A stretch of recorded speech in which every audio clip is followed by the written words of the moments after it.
নারী জাতি সত্যি বেজায় কঠিন। দেখো এখানে গরম গরম ভাত তরকারি হচ্ছে, দুপুর প্রায় 12:30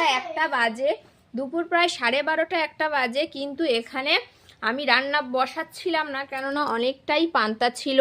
তারপরে দেখলাম এই পান্তাতে আমাদের দুজনার হবেও না, আর তাছাড়াও যদিও বা হয়ে যেত, ও দুপুরবেলা যেহেতু কাজে থেকে আসবে তাই ভাবলাম ভাত রান্না করি। দেখো এখানে ভাত হয়ে গেছে, আর এখানে কিন্তু তরকারি ফুটছে। শুধুমাত্র এই কেনা চালের ভাত নষ্ট হবে বলে আমি কালকের বাসি আলু ভাতে ডাল আর এই পান্তা খাচ্ছি।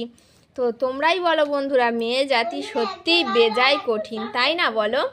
এরকম মা ঠাকুমারা আমরা প্রত্যেকেই করে থাকি। আরও যদি বাড়িতে কেউ না থাকে,